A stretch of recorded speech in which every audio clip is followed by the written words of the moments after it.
Sa mismong lugar ng insidente, may iniwang tag, isang palatandaan na galing iyon sa isang first-rate employed warrior. Ibig sabihin, isang mandirigmang bayaran lang ang pumatay sa buong puwersa nila. Hindi siya makapaniwala. Isang mandirigmang bayaran, winalis ang buong grupo nila na parang wala lang.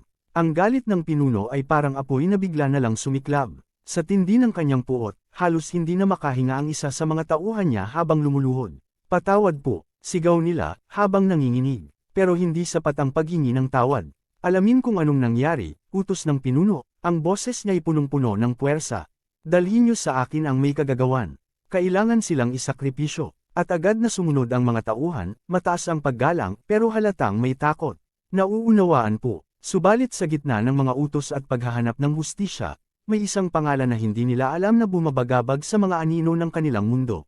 Sinogahang. Tahimik lang siyang gumagalaw sa mundo. Pero sa bawat hakbang niya palapit sa panganib, mas lalo siyang nalalapit sa isang bagyong hindi niya inaasahan. At ngayon, isang dambuhalang galit ang paparating sa buhay ng ating bida. Isang puwersang handang lumunin ng lahat. Kasama na sinugahang. Sa kalagitnaan ng masukal na kagubatan, tahimik ang paligid, pero may isang presensya na punong-puno ng lakas at determinasyon. Sinugahang, mag-isa, nagsasanay sa gitna ng kagubatan, habang pinapainit ang katawan sa matinding pagsasanay. Kumikilos siya na parang bagyo. Mabilis, mabigat, walang patid, bawat hakbang, ramdam sa lupa. Hanggang sa unti-unti siyang tumigil. Huminga siya ng malalim, tapos dahan-dahang inangat ang kanyang mga kamay at hinubad ang pang-itaas na kasuotan. Tinitigan niya ang katawan niya. Malinis na, wala na ang mga sugat na minsang nagbabadya ng kahinaan. Ayos, tuluyan na akong gumaling, bulong niya, habang pinagmamasdan ang mga kamay na dati nanginginig sa sakit, pero ngayon ay handa na ulit sumuntok ng kapalaran. Matapos kumpirmahin ang paggaling ng kanyang katawan, hindi na siya nag-aksaya ng oras. Tumapat siya sa mataas at matibay na pader ng bato, at saka dahan-dahang humugat ng hangin. Tahimik, walang salita, tanging tibok ng puso at bigat ng hangin ang naririnig. At doon na nagsimula ang kanyang pagsasanay. Isang malakas na tulak ng katawan, diretso sa bato. Umuga ang pader, hindi basta lakas ang ginamit niya, ito'y disiplinado, may kontrol, at paulit-ulit. Isa pa, isa pa. Bawat salpok, mas malalim ang lamat sa bato, at habang dumadagandong ang paligid, sinugahang ay kalmado pa rin, parang sinasanay hindi lang ang katawan, kundi pati ang puso't isipan. Pinapanday niya ang sarili sa gitna ng kalikasan. Pinatitibay ang bawat galaw para sa susunod na sagupaan. Ang buong bangin ay umuugong sa bawat hampas ng kamao niya, pero hindi lang ito pagsasanay. At sa ilalim ng bughaw na langit, isang mandirigma ang tahimik na naghahasa ng kanyang lakas. Habang ang mundo sa paligid niya'y unti-unting gumagalaw, tumitindi ang ritmo ng kanyang mga suntok.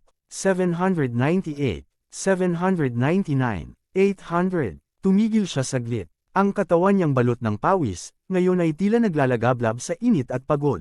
Pero kahit halatang nananakit na ang mga balikat niya, hindi siya basta bibitaw. Napadami yata masyado, bulong niya sa sarili, habang hinihimas ang kamay niyang tila mas mabilis nang nasaktan kaysa sa inaasahan. Dapat hindi pa ganito kasakit. Tumingin siya sa pader ng bato. Doon, kitang-kita ang malalim at basag na marka ng kanyang pinakahuling subok. Hindi lang mababaw, halos bumiyak ang pader. Pero mas nanlaki ang mata ni Nogahang. Hindi dahil sa sakit, hindi dahil sa pagod, kundi dahil sa isang kutob. Parang may kakaiba, tahimik ang paligid. Pero ang puso niya, biglang bumilis ang tibok. May hindi siya maipaliwanag. Isang pakiramdam na matagal na niyang kilala, isang alaala. Pak! Pak! Pak! Sunod-sunod ang palo sa likod niya. Ramdam ni Nogahang ang hapdi, parang kahapon lang. Guro, ang sakit. Pakiusap, tama na. Pero ang tinig ng matanda, malinaw pa rin sa isip niya, malupit, pero totoo. Pasensya ka, tiisin mo. Pak! Isa pa, pak! At isa pa, hindi lang katawan niya ang binasag noon, kundi ang dating siya. Doon siya pinanday. Nakaluhod si Nogahang, humihingal, pawis at sugat ang bumalot sa katawan niya. Di ko na kaya, bakit ba kailangang ganito kasakit? Bulong niya sa sarili. Nilapitan siya ng matanda. Tinitigan siya sa mata, diretso at walang paligoy-ligoy. Hindi ako yung tipong magsasabi ng mga cheesy na linya, aniya. Pero may bigat ang bawat salitang sumunod. Pero, disipulo ko, ikaw ang pumili ng landas na to. Tumigil si Gahang. Napayuko. Alam niya, wala siyang masisisi. Paulit-ulit ko nang sinabi sa'yo.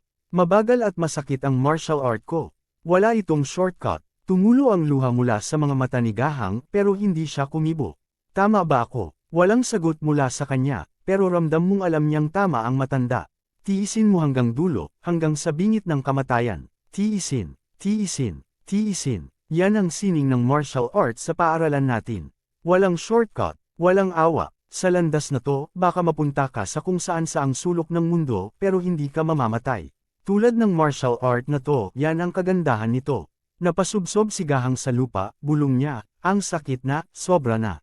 Pero walang palusot ang matanda. Matigas ang tinig. Kahit wala na ako, kailangan mong ipagpatuloy to. Mag-isa, kung hindi mo na kaya, pwede tayong huminto muna ngayon. Tumahimik ang paligid. Hangin lang ang naririnig. Tumingin ang matanda kay Gahang. Akala mo ba hindi kita kayang bigyan ng maginhawang buhay? Kung gusto mo yun, ibibigay ko. Tahimik si Gahang. Walang sagot. Pero sa loob niya, may desisyong hinuhubog. Dahan-dahan siyang napailing. Hindi siya nagpunta roon para sa kaginhawahan. Pinili niya ang hirap. Pinili niya ang apoy. Nagpatuloy lang sila. Walang reklamo, walang atrasan. Gusto kong maging malakas, katulad mo, yan ang sinabi ni No Gahang noon na nagpapakita ng potensyal sa guro. Pero ngayon, iniisip niya kung nasaroon ba siya ng bait. Sino ba naman ang papayag sa ganitong klase ng training kung alam lang niya kung gaano kabaliw ang paghihirap? Sa harap niya, isang bato, halos wasak na. Isa na namang sugod sa bato. 801. Oo, ganun na karami. Isang salpukan, ulit-ulit. Paulit-ulit. At sa isip niya, muling sumingit ang itsura ng matandang nagturo sa kanya. Sok! Matandang yun, di man lang sana sinabi kung anong pinapasok ko bago siya nawala. 802. Isa na namang malakas na banggaan ang bumaon sa pader. Walang humpay sinugahang. Pawisan, pagod, pero hindi tumitigil. Bawat subok, parang may laman na galit, disiplina, at paghahangad. Gusto niyang lumakas, hindi lang basta malakas. Yung tipong walang makakatinag. Lumipat ang eksena kung saan. Tahimik ang kabundukan. Malawak ang tanawin. Sa Sinuan Mountain, sa gitna ng luntiang kagubatan at matatarik na bangin, may isang lugar na kakaiba. Basag-basag ang lupa, puti at tuyot, parang sumabog mula sa ilalim. Sa tuktok ng bundok, may isang punong matayog.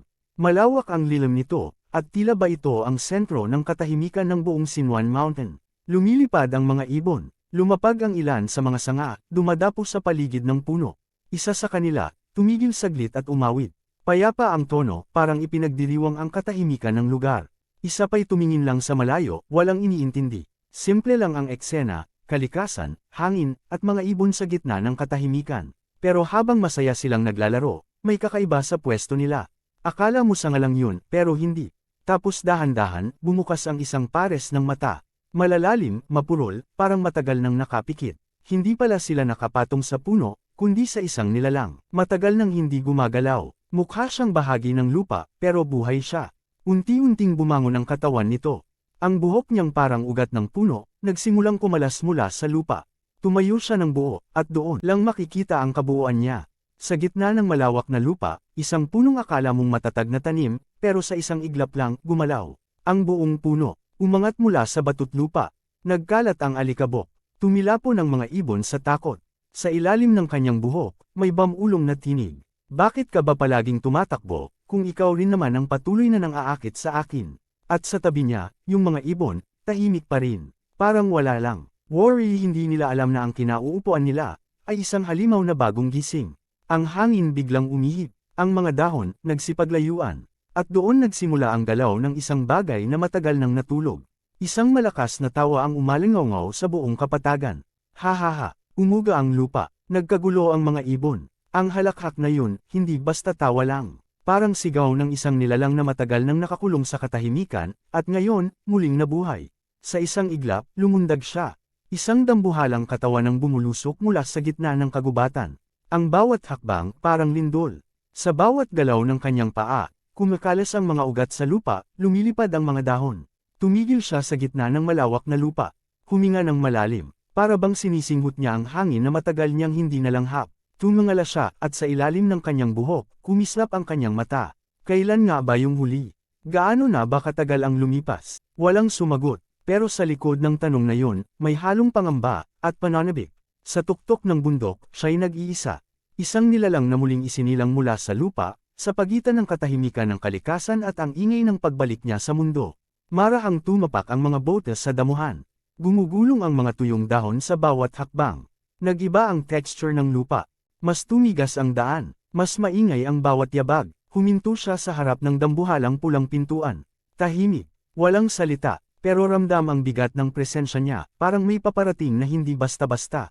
Unti-unting bumukas ang pinto, sa taas nito, nakaukit ang salitang liwanag. Hindi siya nag-atubiling pumasok, madilim sa loob, malawak, at sa bawat gilid ng pasilyo, nakaayos ang daan-daang mandirigma. Nakatayo, nakamasid, malalakas ang yabag ng papalapit. Isa lang ang nasa gitna ng lahat, naglalakad paaban. Pero malinaw sa kanilang lahat, may isang makapangyarihang dumating. Naglakad siya sa gitna ng mga tao. At doon lumuhad sa kanya ang lahat, pero ang mga bulong ay parang kulog na sumisingaw sa hangin. Heavenly Demon. Isa, dalawa, tatlo, halos sabay-sabay ang pagbigkas. Heavenly Demon. Hindi nila kailangang magsigawan. Hindi nila kailangang lumapit. Sa isang tingin lang sa lalaki, alam na nila kung sino siya. Enlightenment. May ilan namang bulong ng iba. Mga matang nagtataka, mga isipang nagtatanong kung ang kaharap nila ay tunay ng sagisag ng kaliwanagan. Pero higit sa lahat, takot. Respeto. Pagkilala. Heavenly Demon. Lumapit siya sa altar, sa unahan ng napakaraming nakaluhod. Nakangiti ang mga nakapaligid, parang inaabangan ang kanyang pag-upo.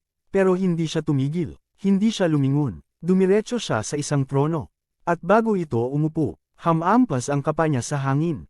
Matigas ang lakad, walang pasubali, walang pag-aalinlangan. Sa gitna ng hiyawan, isang malakas na pagkalampag ang bumasag sa kapayapaan, ang kakaibang lalaki, na may mapuputing buhok na parang balahibo ng lobo, ang naupo sa trono.